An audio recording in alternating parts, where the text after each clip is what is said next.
How y'all doing? I'm Tom, I'm alcoholic. And I don't know about glad to be here, but it's always an honor to be asked to do anything for the program of Alcoholics Anonymous. And that's why I'm here. I kind of was picking at Nori and Tom as I was coming in. I was like, well, hey, he's had me here before, and he asked me back, and then Tom was like, well, you're going to keep coming back once a year till you get it right, boy. But I don't know where to start, except for, my sobriety date is December 4th. Last time December 4th happened, it was 19 years, and I ain't drunk since, I've got a home group. It's Happy Destiny. We're meeting. We just started right now. Big Book study at 7 o'clock on Thursdays and Tuesdays at 8 o'clock. So if y'all are down in that Durham area, give me a holler and come by and we'll hook you up with the meeting. Or anytime I'll hook you up with the meeting if you get down in my neck of the woods. But like that, I've got a home group, my sobriety date, I've got a sponsor and I sponsor others, sometimes they will stick around and go through the book and stick another time, 98% of the time, they don't, but that's not my responsibility is to be there and try to pass on the way it was passed on to me, and that's what I try to do. Just getting up here, we got, don't want to get you covered. You're going to get a good meal before you get to speak if you get here on time, and thinking about some of the old days early on in the coffee cup campers and seeing some of the guys out here. I mean, I know y'all know it out here, but it's like, heck, they got people in here in this room they've been sober longer than I've been alive, and I mean, and that's kind of impressive, but it's not as impressive as the guys I know that are like that in Northwood. These guys are still active, doing stuff, a lot more active than I am, and that's the stuff that really impresses me, that after, you get some years or some time behind the program and that, that liquor's not on your back all the time, but people are still active, trying to give back, A lot of these guys I see out in this room, you know what I mean? They forgot more. I mean, they forgot more about this program than I'll probably ever learn, But anyways, the big book tells me I'm supposed to, tell you, what my life was like, while I was drinking, what happened to get me here and what, my life's been like since. It also tells me that I'm supposed to tell you about, the God of my understanding that I found in this program that made that all possible. And I hope that all that stuff comes through tonight. I hit my knees in the bathroom before and turned it over to God. And so this is what's going to come out, And like I said, I just kind of been on a traveling trip, I do that. It's been a blessing, one of the little many blessings, Brady. I disappear on my bike and been gone about 7 weeks, and AA's everywhere. I was thinking, and it's in the new book, the 4th edition, the first story, and they nearly lost all of that 3rd section of stuff, and I usually go up there and around Utah, I go by to stay with the monks for a couple of days or something, and it's like, you do all this stuff, and it's a pretty neat place. They actually you can talk to the monks too, but they got a little place that's one of the places where you're staying in there, and it's like kind of like a reading area or whatever. And so there's all kinds of stuff that's, way beyond me, nothing against religious or stuff, but yet in amongst those and in the room I was in, and I helped clean up some of the rooms while I was out there, there's like grapevines, and there's Big Book and 12 and 12s. I was looking through some of those, and some of those have been there 20 years, probably some more than that. But so, I mean, even in a monastery, a cloistered monastery, the message of AA is even in there. So that just kind of amazes me. Of course, I got little pictures of those grapevines and Big Books. But, I was born in El Paso, Texas, and actually stopped by there to see where they planted Grandpa on my trip, which was neat. Hadn't been there since we planted Grandma in '94. But I was born in El Paso, Texas. I don't remember a whole lot about it then because I was little. I got a mom and a dad, obviously. I didn't come from a test tube, and I got a little brother, and that's my family. But anyways, like I said, we kind of come to the Apex Carry area when I was 4 or 5-ish, I guess, So that's where I grew up, was, kind of that area, which ain't far from here. But, and it was kind of country out there. It was before all the Yankees moved down and, the Richmond train got moved and stuff. People actually farmed for a living instead of make subdivisions. All the generation that's my age now their parents owned all the land, and they were, tobacco and soybeans and a little bit of cotton and stuff like that. But now all the ones my age, they've took all the land and it's subdivisions in there. But so it's been changed like that. But I stayed there till I was about 15 and left home and never came back till after I got sober. And I don't remember the first drink of liquor I ever took. It doesn't ring a bell for me. I know a lot of people remember that distinctly. I know the first liquor I took, Mama just put it on your gums when you was teething and colicky and stuff. They put, corn or, bourbon or whatever in the formula a little bit. But, of course, I don't remember taking those drinks. And I don't remember the first time I got drunk.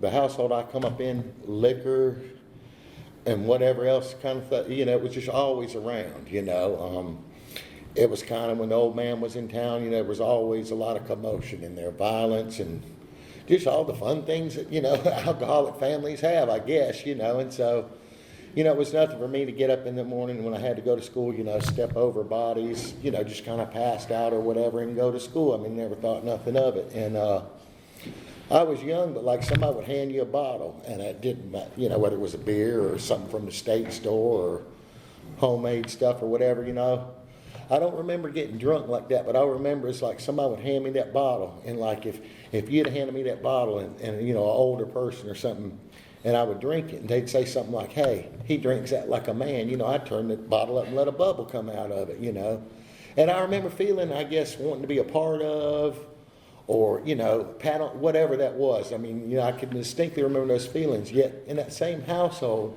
it was a kind of household, you could be in that same room 5 minutes later, or, whenever, and say the wrong thing, be in the wrong way, and get backhanded across the room, because I come from, kids are to be seen and not heard, and just stuff like that. One of those speakers I know, I come around when it was paddling, not riddling, and stuff like that, but I mean, so, and I didn't think things about that, but where I wanted to be a part of that at that same time, I also seen the violence and the craziness in it, and I didn't know that I didn't think it was different or bad. It was just the way it was. So I learned I would disappear and go, and I'm talking about, 5 years old, go hide in the woods when it got crazy around the house.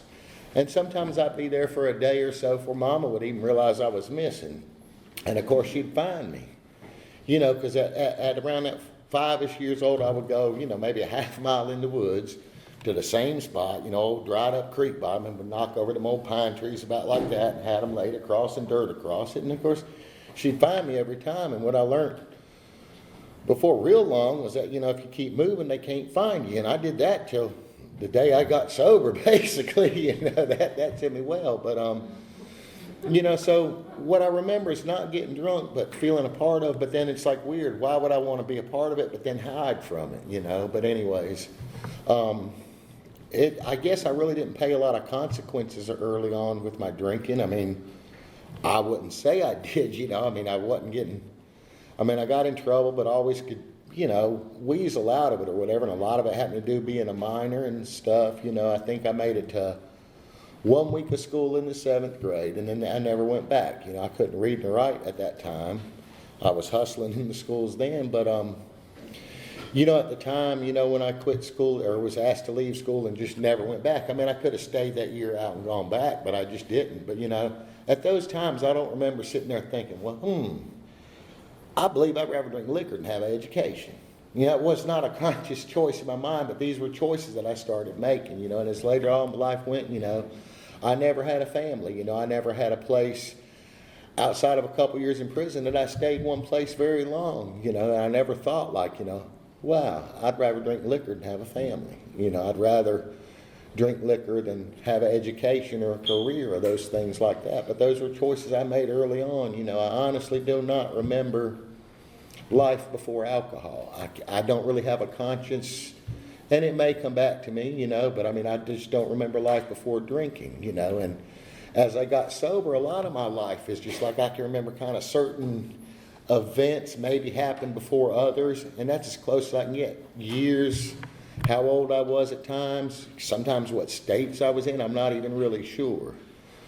And some stuff has come back and some stuff hadn't, and I guess it really doesn't matter that much, and if it had all come back to me that first year I was sober, I would have just exploded on the spot, I mean, I'm not I don't believe you got to go way back off into your inner child to get better or something, For me, as I got sober and started having a sponsor that took me through the steps, the first time through it was just not to drink liquor. But like, things have come back to me at 5 and 10 years sober that maybe I wouldn't have been able to deal with them or comprehend it, early on in sobriety. So I guess that didn't come out. I remember the first time working on my very first 4-step, at first, obviously, it was like this one deal, man, I ain't telling my sponsor that, you just don't say nothing like that. And I remember for a month or so at the time, I was thinking, this isn't going to work because I'm not going to do that. But all the old timers tell me, if you don't do it thorough and honest, you're just wasting your time. But, he shared something with me on a personal level, and I thought, wow, I'll be able to do that, But I didn't leave anything off on purpose on my first 4-step. Does that mean that I got everything on it? No, of course not, And as I do them later on, there's different things that come back still from before I was drinking, and some of the stuff is shit, the mess I've got to put down there that I've been doing supposedly sober, and still can't, but anyways. So I continually to go through the steps, and after a while it gets become, I go through them for me, but I also, if I've got guys that are coming through them and I'm taking them through the steps, I've kind of got to do it at the same time. So that's been a blessing to me to work with other guys, because if I get lazy and don't want to work on myself, if I get too involved in service work and doing that stuff, I can go way out that way but not work on Tom anymore. But when I'm working one-on-one with a drunk and I'm meeting him once a week and we're sitting eye to eye, I don't know how to text, don't do nothing on computer. I mean, it's eye to eye, paper, big book in hand, and pencil and paper. That's how we do it. That's all I know to do it. But, that keeps me grounded in this program, so. But, I don't know where this is going. But like I said, I come up like that. I had no care for anybody except for what I wanted to do, like, I guess, and I can remember this was, I was 15, and this was kind of when it started getting bad, and I never really come back to North Carolina. I would leave home and stay gone months or stuff at a time and live over in a barn or stay over at somebody, Kim folk to run liquor houses and live in places like that, but I could always, I might be down to Florida or something, but I could always tuck tail and come back home to mom, like, home, At 15, it was just a little deal, and I remember this like, I can still picture this. So I know I was 15, and I had been in a car wreck. I was wrecking cars long before you were legal to drive them drunk, totaling them and, winding up in hospitals and stuff. But this time I had this left leg in kind of a body cast, it come up around your hips. So I was stiff-legged, and so what I'm saying is my little brother could have had a fast walk escape from me that day. Now, at that day, I had a bottle and was drinking it, and he took it away from me. That was his intent. He took it away from me. He said, you're too drunk, la-di-da, whatever, you don't need this. I'm like, how dare you take my liquor away? Because that's all I cared about, was my booze, no matter who it affected. And, he was scared at the time, and when all things got said and done, he wound up, had the rifle out, and it was just a 22, thank goodness, and he was like, leave it alone. And he was really scared, and he shouldn't have been. He could have just walked away, but, and anyways, I wound up getting shot that day. I told him, you ain't got the what to pull the trigger, boy, you're weak, because he wasn't like me, even though he come up in the same household. And he just shot me in the foot, and I mean, it's funny, but it wasn't when I got shot. But I mean, I can still remember how this keen alcoholic mind works. All I cared about was the booze, and so it's like, got one bum leg, got the other one with the bullet in the foot, so I ain't really traveling good now at all. And all I wanted my booze. Now, I figured he was weak and like a punk. But so as soon as he shot me in the foot, I knew I was hitting the foot. But my alcoholic mind tells me, it's all in a split second, like when you're in an accident and all this stuff. But like I grabbed my gut and act like I was, bad hit and hit the ground, because I knew he was weak and would come over to see how bad it was. And my intention at that time, as honest as I'm standing here in front of y'all today, was I was going to reach up and I was going to grab him around his throat. And that's my brother. And all I wanted was that booze. I'm 15 years old, and I just can't tell you that it's all I cared about, And of course, God was doing for us both that day. He run half a mile through the woods to the nearest neighbor's house, and he really thought he'd killed me that day. and I mean, I was fine, and I got out the 30-30, and I was waiting for him to come back. I had there that little SO, shoot me. Well, I'll get him when he comes back. And we lived on a private gravel road, out in kind of in the country. It ain't country no more. It's all Cary now. But, at the time, people didn't really come down that gravel road. They didn't have business down there, And like I said, Apex was kind of more so, but Apex is where like the real police were, the few of them that were there back at the time. And so it was called in, and next thing I know, the meat wagon's coming down the gravel road, and the man was with them and stuff, and they come in, and I'm just like, kind of convinced them they ought to go. It's private property, and I was just kind of shooting at the ambulance, not at the ambulance, but like every time they open the door, I kind of shoot down at the gravel and tell them this is private property, leave. And I had run-ins with the local law. I mean, they were, the best way I can put it is they weren't exactly honest policemen back then, the ones I knew. I mean, and so my daddy could get away with a lot of stuff and whatever, that's just the way it was. But anyways, they was like, look, dude, you gotta, man, this has been pretty serious. I mean, this was called in as a homicide possible. And there were times where I would run them. They knew where I live. I mean, I'd be in a stolen car or another car. I'm literally with 4 flat tires and run from Apex and go through, and they'd be chasing me, and then it would end bad. And other times, it just didn't feel like running anymore. I mean, and this is one of the times, they said, and they knew I wasn't going to hurt anybody. Just like, come on, let us just take care of this. This is kind of serious. It's out beyond just a couple of us. And, so. And again, this is how my alcoholic mind worked. I remember this specifically. Okay, I'll get in there, go spend a day or so in the hospital over in Raleigh. They'll give me some good dope. I don't mean to talk about that, but, they'll give me some free dope at the hospital, some pain medicine. Some buddies will come by. I'll have something to drink, and I'll sit up for a couple of days and just be buzzed for free. Like, sure, I'll go. I was about to pass out anyway because I got some more liquor. And so I went that day. And at the time, it was like weird. I know probably none of y'all are familiar with that area, but like Apex used to have a little hospital there. I mean, they didn't do much, but so like if you was even just a little shot like that, they'd probably take you to Raleigh, And so Chapel Hill's kind of further away than Raleigh. And as they're taking me in the meat wagon, they're taking me all the way up to Chapel Hill. And I'm thinking, I ain't gut shot, so I ain't like I need a specialist or nothing like that. It's just, and the reason they took me up there, I remember they was just breaking ground on building that Dean Dome or whatever it is up there, because I could sit in that locked ward and look at it. But anyways, they took me up there because they had a 4th-floor nut ward up there. It wasn't Dix Hill, but it was a nut ward over there in Chapel Hill. And I kept telling them as they brought me in, you got the wrong man. I ain't crazy. My little brother's a nut. He shot me. I still got the evidence. Y'all ain't took it out of my foot. Let me go. He's the nut. Well, they had the right person then. And it took me a couple years after being sober to realize, at that time. But of course, and I've been in some nut wards. I was locked up there when I was like 8 and for a couple years. And just, I was used to the system. How should I put it? And I could play their game. But so I went there and I was just a good, sugar, wood melt or whatever, when you're being on your best P's and Q's, and I could, I did just what they said on that little 72-hour mess, where, and they, psychobabble or whatever. And they took me up before like a court hearing. And it was like, I'll give them the credit. They let me tell my side of the story 100%. And, my old man and my little brother and my mama, the whole family, and that's kind of unusual all at one time. They were all there. I know they were kind of trying to do some kind of an intervention at the time. That's what they call it now. I had nothing to do with that. But anyways, they said their part. The psychobabblists said their part. When they got done, basically, they said, boy, you ain't going nowhere.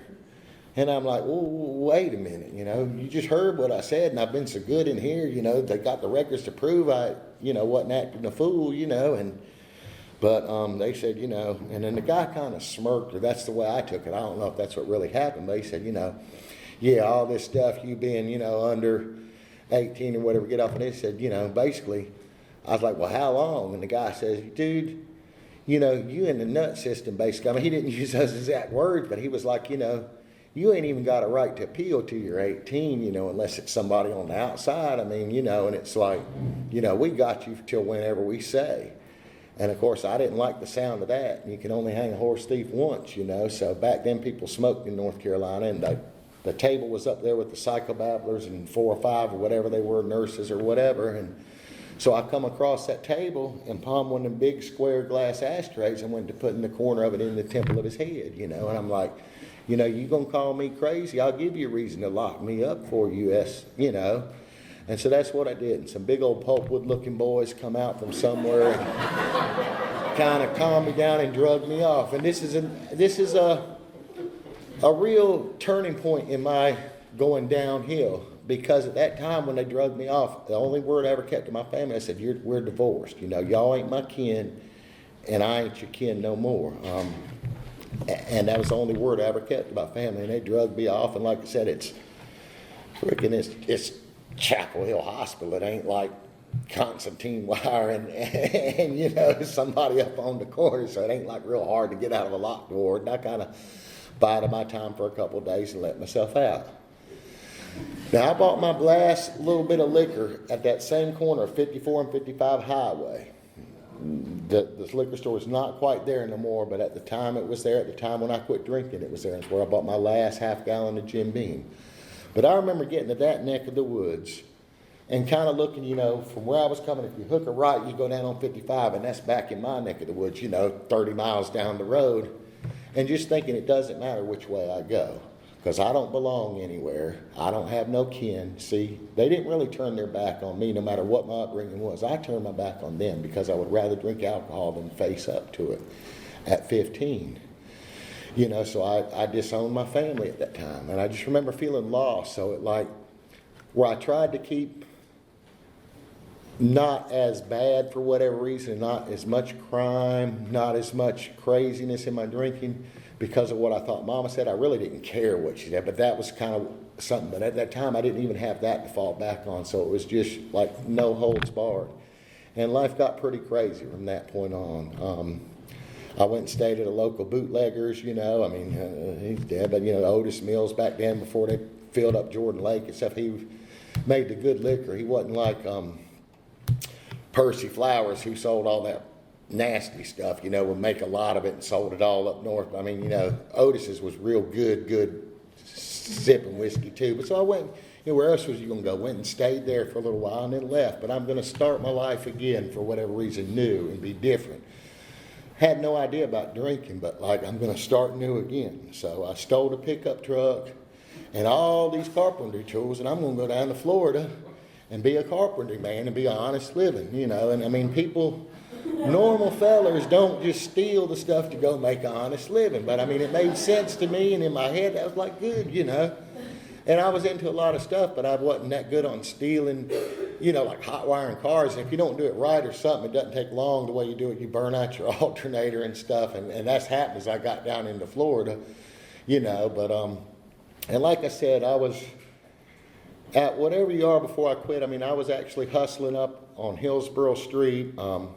Had friends run, they weren't really strip joints up there. They were kind of topless beer bars or whatever up on Hillsborough Street and up in that area. And Smiley's run a biker bar and like a park shop there. So I knew all these people real well, and I could hustle in them places. They let me go in there, but it's funny. They're like, now don't get caught out here drinking the beer. I'm doing illegal activities in there. And it's like, well, go back with the girls if you're going to drink because you're underage. And they're more on that down in a college town. But so I was doing these things at home. So I was used to a city life, but I didn't know anything about day labor and living in flop houses. Because I just live in a barn or out in the field or under the brush if I didn't have somebody's house to, bum on until they got tired and run me off. And, so I got down to Florida, and that's what I did. I picked up a guy, and he was an alcoholic and a drunk, He didn't have to say it, but a duck's a duck, and, he kind of introduced me to the street life, and we got the car fixed, so I was pretty good, working day labor, and you got a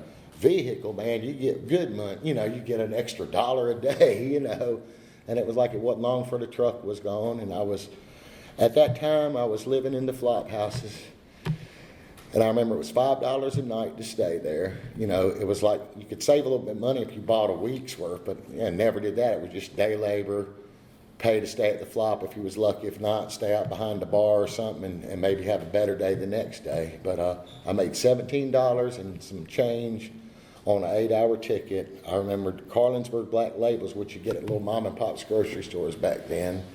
and it was 98 or 96 cents a six-pack. And I remember that because you get a man $1 and he'd give you 2 or 3 pennies back. And I was just a belligerent. I mean, half the time, don't mean no disrespect, but them guys down there in Florida didn't speak no English. I didn't like that to start with, and so I'd thump the pennies off their forehead or something like that. Just take my neck, you darn dollar. And I mean, other times, nothing was said. Other times they might take a bat and come after you and chase you or whatever. But I mean, that's just kind of the way I lived. I didn't care. But I was broke every day and drinking that Carlinsberg Black Label most of the time. Not as much liquor then, get it when I can. And I remember getting introduced to that flop house. I don't know why. Like, there was old timer there. I don't know how old he was. He might have been 40 at the time. It might have been 60 or 70. But he got a government check or whatever. And so he stayed there permanent. The man got his check. Through Howard, they had arrangement. He just was a permanent resident there. But I remember thinking, that poor slob SOB. Now, here I am, 15-ish, living in the same environment as him. But what blew me away is, like, everybody in there kind of looked out. I mean, we look out for each other on the streets or whatever. Even, we might screw each other in the back to get that last drink, but we also look out for each other. It sounds crazy, but and I had to do it a few times, but I remember somebody, Pops, would always have to help, literally pour, and he didn't drink no liquor, but literally have to pour beer down his throat every morning. And I just remember looking at just like I'm disgusted. I'm living in the same thing, And God, if that's that's only as low as I went. But I just remember thinking, what a waste of humanity. And by the time I got here, I was so much worse than that. But I just remember, that just stings out seeing that and thinking, my God, how would you have to be like that? And I was not that far behind at that time, But just little things come back. I don't know why that come back to me tonight. But, do that. And after a while of living there, sometimes I'd live there, sometimes I wouldn't. Let's see, started down on Orange Blossom Trail. There were like real strip bars down there that served liquor. And I mean, they didn't have nothing on, but like some associates, the old mans, they kind of run those places down there and stuff. And after a while I said, I'm so-and-so's kid from the part of country. You don't really just announce who you really are. I mean, anonymity is what I understood until I got here, and y'all told me, and I said, well, hell, I've lived that way all my life. I'm not even sure what my real name is when I got here. And I'm serious about that. I didn't know how old I was or any of that until I looked my mom back up. But, so after starting around these things, they said, what are you doing living with all them winos? You need, your old man was square. His dealings was right. Come with us. And I thought because of who my old man was, they would give me this big job, and I'm important. Basically, they give me the hot weapons I need and set me up on a deal, in the import-export business. And my job was to rob those people of the product. I didn't have money, and it was a setup. And I thought because of who my old man was, they're giving me this big privilege. What it is some idiot that ain't even associated with you yet. If he comes back, you made a lick. If you don't, what have you lost? But I didn't die in those situations. I watched people die beside me, and I watched people die in front of me over that. And I was addicted to that, the insane ways I was living as much as the alcohol. That was harder to give up than the liquor when I first got sober, y'all. But I mean, I can only describe it as like, I guess, real normal kids will play cowboys and Indians or something and shoot them up, bang, bang. I guess I was doing that in a lot of ways for real. I remember after a couple years of sobriety, these laser tag guns come out, and a bunch of people in the program outside shooting people, they were wanting to go do that. And I looked at them and said, are you insane? Why would you want to go pretend like you're shooting another human being? I've been there and I've seen that shit happen. Why would you want to play that? About like old Buck, you can't get him to play a deck of cards because part of his addiction was the gambling. And so for me, that was not fun. And it brought back a lot of terror when I seen people doing that, because I was out there doing that for real and thought it was fun. The crazy ways I lived, nobody told me you're too crazy, because that's how I kept you away from me. I did insane things because I was so fearful of life, and I just wanted to drink and hide from it. I got to a point where I drank because that's all I knew how to do. I did horrible things. And I thought I was broke inside because, man, I never had a feeling for nothing, till a couple years after I got sober. And, I mean, that's just how I survived. When I look back now, I was just scared to death everybody, anything in the world, and didn't know how to live. And so the insaner I got and the nuttier things I did for these organizations, kept people away from me, kept people guessing, Because like when I got up, I mean, I'm that kind of alcoholic. When I got up here, I wanted to become what I became, man. I wanted to be somebody that people feared, somebody that people hated. Because in my mind, that's what I thought growing up and being a man was, When I see my old man and stuff around the household, people that have respect were the people when you went into the clubhouse or the bar, like everybody, kind of sidled around or made sure they knew where their piece was, or it's like, you don't mess with that SOB. You know what he did to so-and-so last year, whatever. And I noticed that people, and so that's just the lifestyle I don't know that I chose it, but my love for alcohol, that's the only way I could survive. And there for a while I thought I was invincible, like this God complex, like I can't die, nothing, I can't drink myself to death. And I've got every kind of drug, shot it and all down the line. That's my drug story. I started out just drinking alcohol. I've done any kind of drug except for purposely Thorazine, and I got enough of that in them nut houses. That's the only thing I never done on purpose. But when I got down, all I was doing was drinking alcohol. I could give up the other stuff. It's easy when you're sucking down Jim Beamer. It was for me, but I could not put the booze down. That's what had control over me. So I'm not a junkie that drank liquor. I'm an alcoholic that done some dope along the line. I was a criminal too, but I mean, I'm a true alcoholic. It describes me in the big book, but I could not put the booze down on my own. Now I put down the heavy crime. I quit the dope, all these other stuff in my life. And that's when I really started trying to get sober. I didn't think I was doing that, but I was for some reason I got weak out there. There were certain times when I was doing things I would think for a split second. I thought, man, you're losing the edge, boy. Or something along those lines, best I can describe it. And so I decided to try to get away from it. Many people that were doing the things I did, you just can't walk away from that lifestyle. But for whatever reason, it just worked out that way because God was looking out for an idiot and a drunk, And it just come down to the bottom line. I come back down to North Carolina, let my mama know I was alive. I let her believe I was dead for years and years. And I know for a fact that I let her believe and actually have a grave site put in my name that I knew wasn't me, because I thought, if she doesn't know what's going on, it's hurting her less, But, and I've been able to make amends to my mom and my dad and my little brother through this program. But, I just didn't care about anything. And so I came back to North Carolina and let her know I was alive. And now some of y'all have seen where I started growing a beard about a year and a half ago. When I first got sober, it was down past my belt buckle, did not bathe on a regular basis, had long hair, not very many teeth of my own, and I had all these store-bought now, and stuff like that, but it's just so hard how lost I just felt and all I cared about. Because there were times that I really, not years, but there was literally times where I would have more money than I knew what to do with. And they didn't really have satellite tracking and strips and crap like that. But I can remember on compounds, like renting whole hog things and just drilling these holes like you do for a post hole digger. And putting in PVC pipes and sealing it and dropping it off that way. Because even if somebody knows where it's really, it's kind of hard to track that stuff down. But that money might as well have been monopoly money because I didn't do anything. There was a guy I made a lot of money with who owned all these ranches in Texas. And he even saw something in me. Even though we was both doing criminal activities, living crazy, he wasn't an alcoholic. He just making money and a criminal. But he said, boy, let me show you how you can do this and you can own just ungodly amounts of land and ranch. And I said, dude, I don't care, so even Krim tried to show me a better way to live and I didn't want to do it, and it just, I just didn't care. But there were times, what I'm trying to get at is like, if I had more money in the world that I know what to do with, if I had a bottle of